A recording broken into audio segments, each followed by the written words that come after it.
नमस्कार। सेठ श्री सूरजमल तापड़िया आचार्य संस्कृत महाविद्यालय जसवंतगढ़ के ज्ञान वैविध्य चैनल में आपका स्वागत है। हम कक्षा 8 के विज्ञान का चैप्टर आज पढ़ रहे हैं। मनुष्य में लिंग का निर्धारण, यानी मनुष्य में जो लिंग का निर्धारण होता है वो किस प्रकार से होता है। आज से पहले हमने पढ़ा था कि मनुष्य प्राणी है जिसमें अपनी संतति को बनाए रखने के लिए अपनी जाति को इस प्रकृति में बनाए रखने के लिए मनुष्य जनन करता है और अपने समान नई संतति उत्पन्न करता है। जनन हमने पढ़ा था कि 2 प्रकार से होता है, लैंगिक जनन और अलैंगिक जनन। मनुष्य में मुख्यतया लैंगिक जनन पाया जाता है, यानी लैंगिक जनन के दौरान जो शिशु होता है गर्भ अवस्था में, उस शिशु का लिंग का निर्धारण किस प्रकार से होता है, या वो लड़का होगा या लड़की होगी, उस प्रकार से इसकी मुख्य भूमिका या लिंग निर्धारण में मुख्य भूमिका किसकी होगी और लिंग का निर्धारण किस प्रकार से होगा, आज हम इसका अध्ययन करेंगे। देखिए, संतति का लिंग निर्धारण, यानी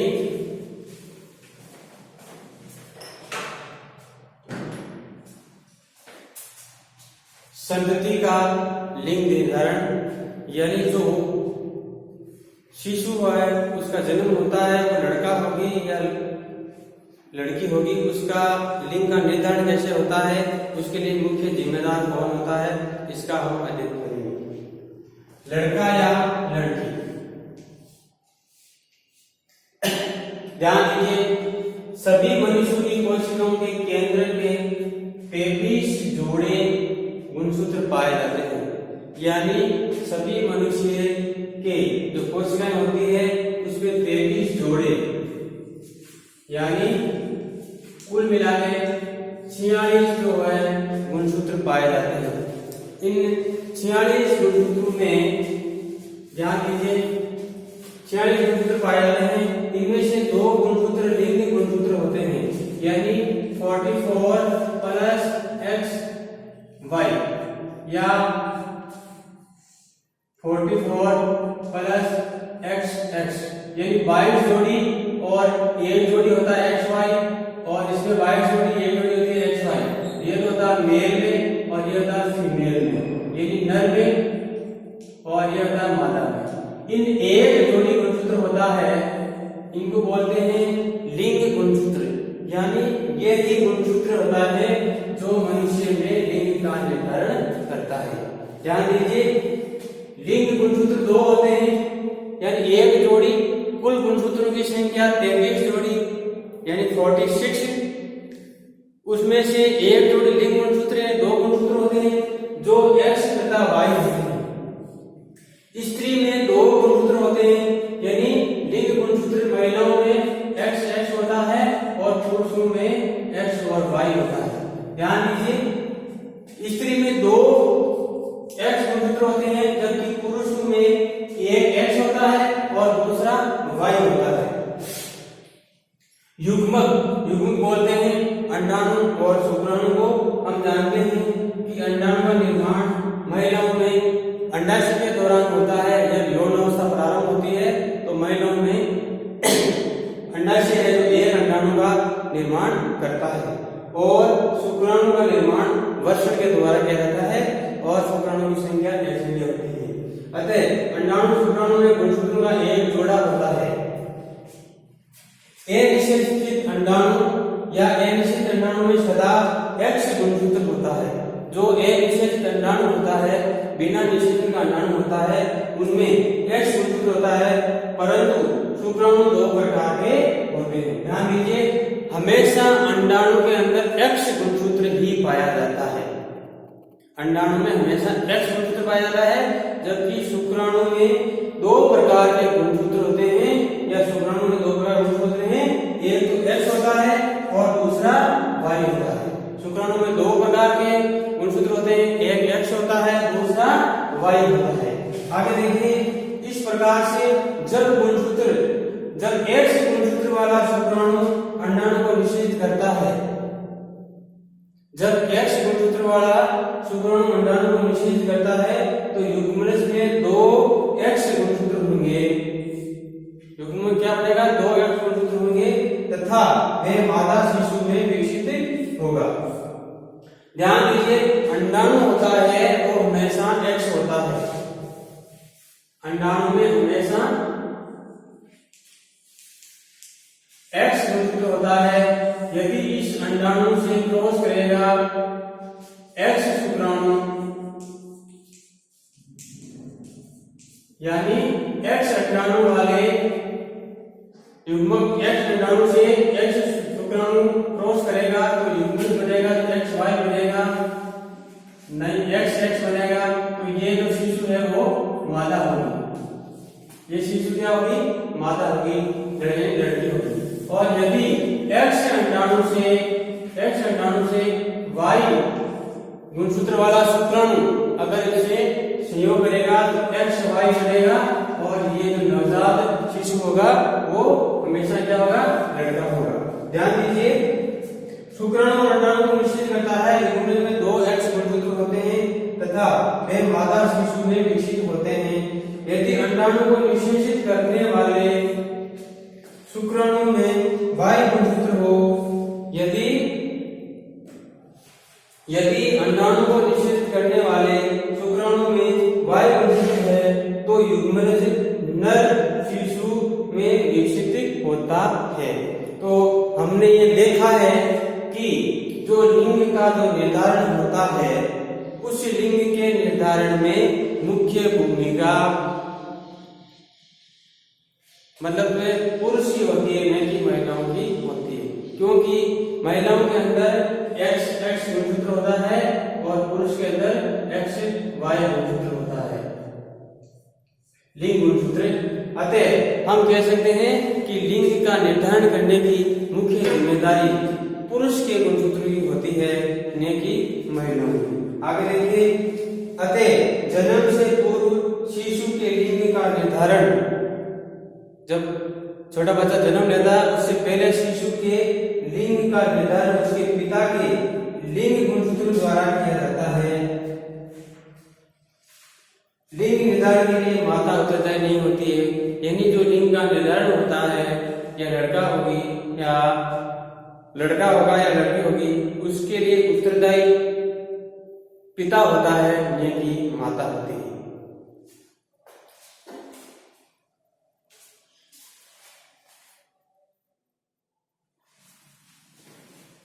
आगे ध्यान दीजिए,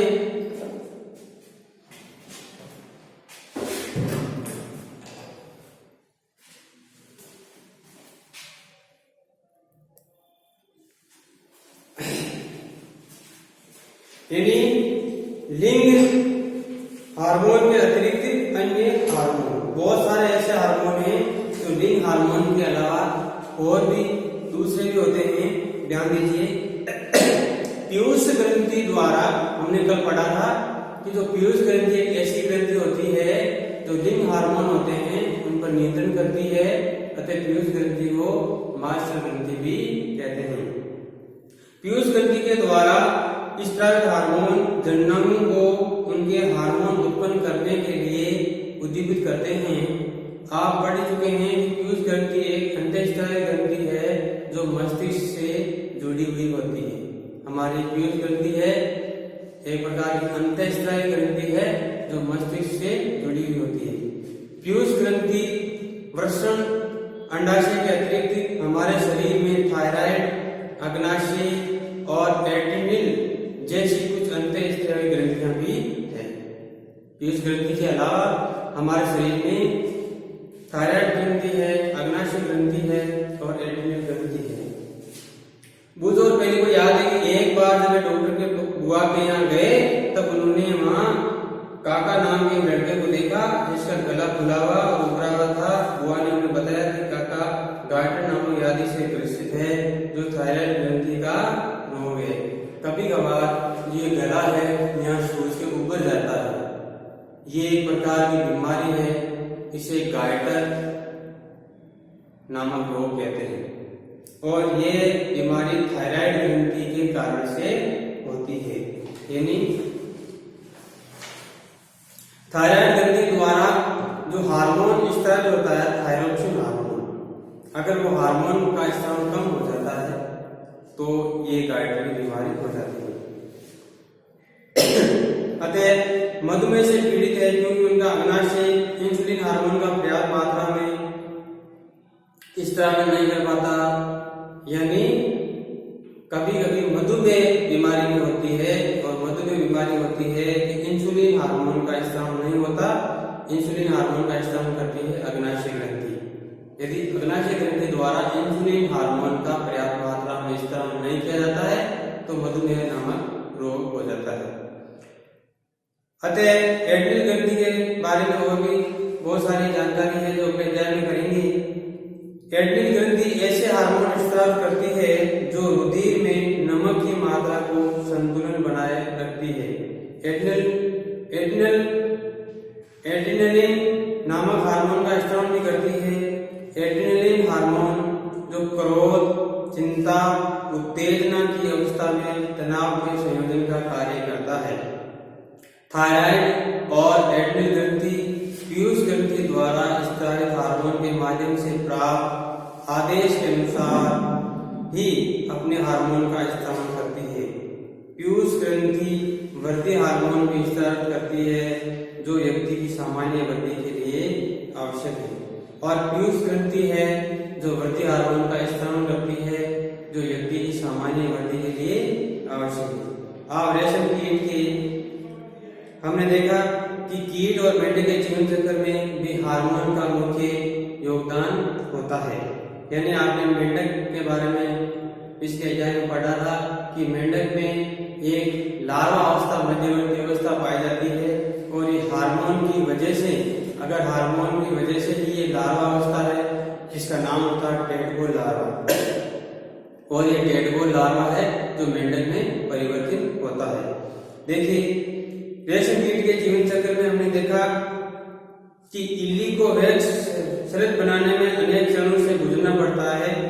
कक्षा 7 में हमने पढ़ा था कि रेशम कीट के जीवन चक्र को याद कीजिए। इस प्रकार टेडपोल का भी वश में बनने की प्रक्रिया अनेक चरणों में गुजरती है। ये अनेक चरणों में गुजरती है। यानी मेंढक का जो मध्यवर्ती एक अवस्था पाई जाती है उसको टेडपोल लार्वा कहते हैं जो मेंढक से अलग होती है। लार्वा से वयस्क में बनने के परिवर्तन को कायांतरण कहते हैं। यानी लार्वा से मेंढक बनना एक प्रकार का कायांतरण कहलाता है।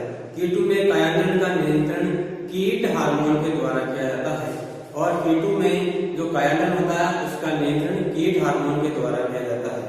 मेंढक में थायराइड द्वारा स्रावित हार्मोन थायरोक्सिन का नियमन करता है। थायरोक्सिन के उत्पादन के लिए जल में आयोडीन की उपस्थिति आवश्यक है।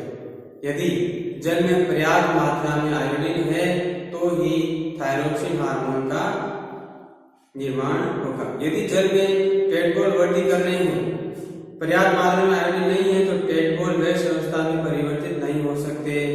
यदि मान लीजिए कोई तालाब है या पोखर है, उस तालाब या पोखर में मेंढक के बहुत सारे लार्वा है, टेडपोल लार्वा, और उससे पानी के अंदर आयोडीन की कमी है, तो आयोडीन की कमी है तो वो लार्वा अवस्था में बने रहेंगे, यानी वो लार्वा वयस्क या मेंढक अवस्था में नहीं बनते हैं।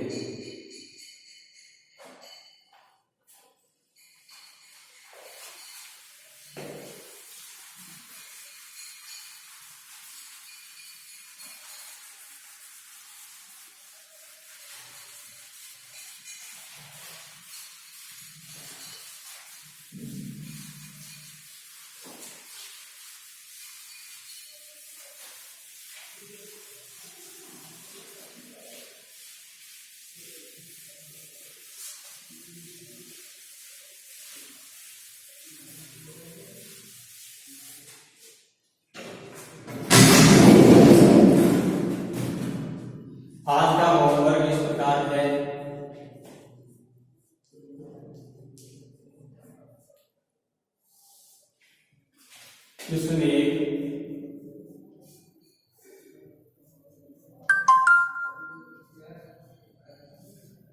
मेंढक के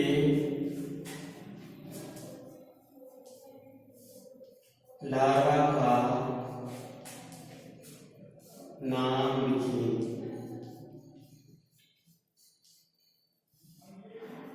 क्वेश्चन 2,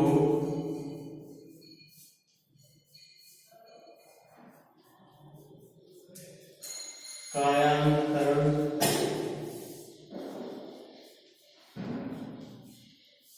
किसे कहते हैं?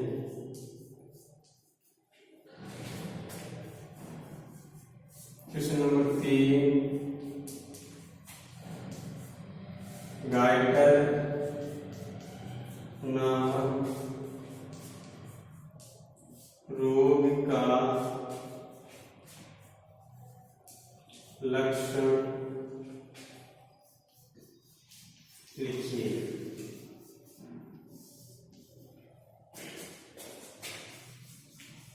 क्वेश्चन 4, मनुष्य में कुल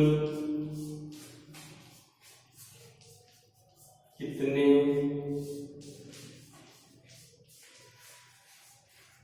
गुणसूत्र होते हैं? मनुष्य में कुल कितने गुणसूत्र होते हैं? 5। मनुष्य में लिंग गुणसूत्र की संख्या कितनी होती है?